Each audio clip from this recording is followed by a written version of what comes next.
दोस्तों, आज की कहानी है सासू माँ मैं छोटी ननद जी के पैर नहीं लगूंगी। दोस्तों, कहानी शुरू करने से पहले अगर आपने हमारे चैनल को सब्सक्राइब नहीं किया है तो सब्सक्राइब कर लीजिए ताकि आपके पास पहुंचे हर नया वीडियो। खूब धूमधाम से शादी हुई मिताली और राज की। दोनों परिवारों ने अपनी तरफ से कोई कमी नहीं छोड़ी। शादी में विदा होकर मिताली ने नए घर और नए संसार में कदम रखा।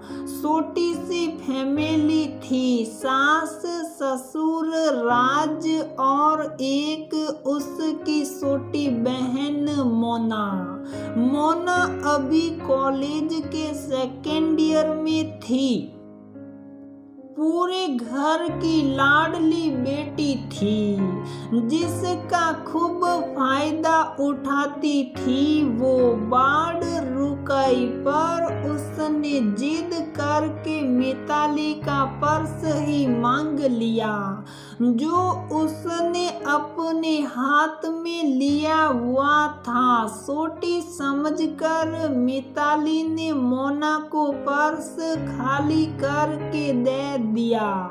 दिन भर रस्मों रिवाज चलते रहे। शाम को मुंह दिखाई और बाल बनाने की रस्म हुई। राजस्थान में इसे सिर गुंती कहते हैं।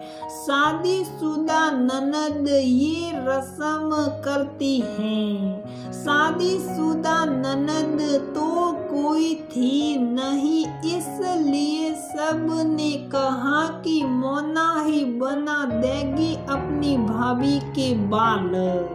मोना ने मिताली के बाल बनाए तो रिवाज के अनुसार उसे ननद के पैर छूने थे, लेकिन क्योंकि मोना छोटी थी तो मिताली ने उसके पैर नहीं छुए। अब घर की बड़ी औरतें कहने लगी कि ऐसा नहीं होता है, उसे मोना के पैर छूने ही चाहिए। छोटी है तो क्या, ननद तो है ही, उसका ओहदा तो बड़ा ही है। मन मार कर मिताली को अपनी छोटी ननद के पैर छूने पड़े। अब तो हर तीज त्योहार मिताली को उसकी सास मोना के पैर छूने के लिए कहती। उसे गुस्सा तो बहुत आता पर कुछ कह नहीं पाती थी।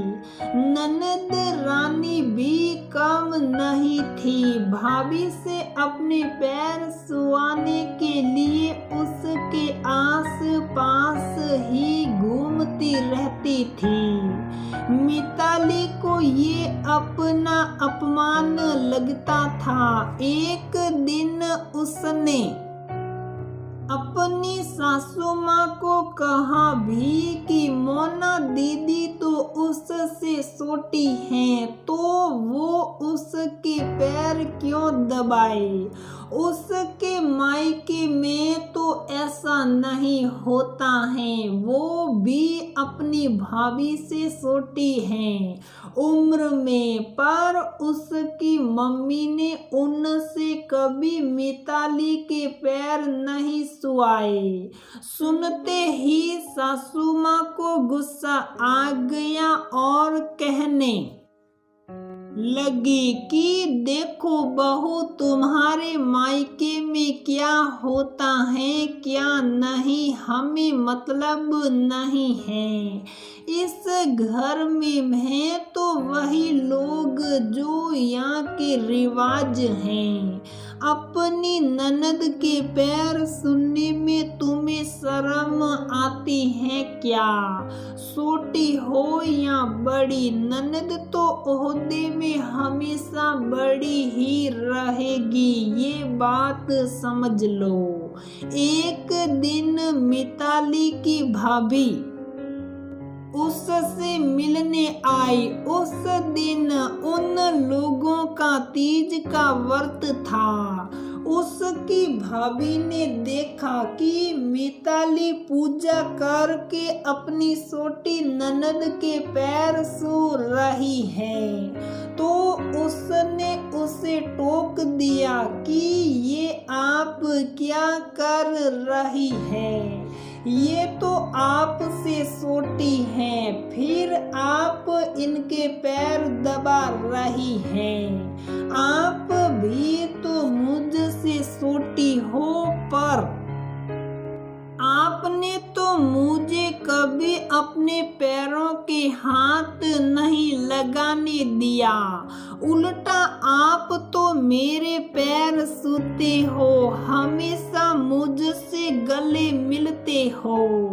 आप जैसी ननद पाकर तो मैं अपने आप को धन्य समझती हूँ।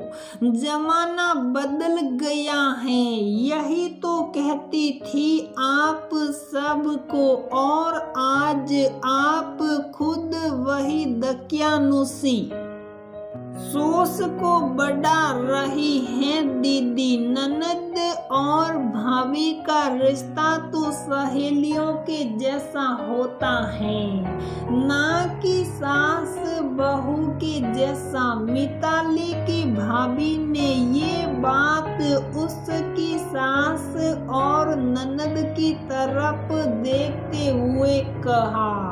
ये सब सुनकर मिताली की सास और ननद को कुछ कहते नहीं सूझा, इसीलिए दोनों चुपचाप खड़ी रही।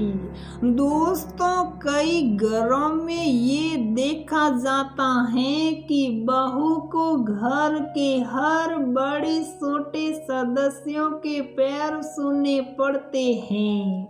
ननद चाहे बड़ी हो या छोटी, उसको सास का सा दर्जा मिलता है। हमारे यहाँ एक कहावत है, सांप के संपूले का क्या छोटा क्या बड़ा। तो दोस्तों, हमारी ये कहानी यहीं पर समाप्त होती है। अगर आपको हमारी ये कहानी पसंद आती है तो प्लीज वीडियो को लाइक करें, शेयर करें और हमारे चैनल को सब्सक्राइब जरूर करें।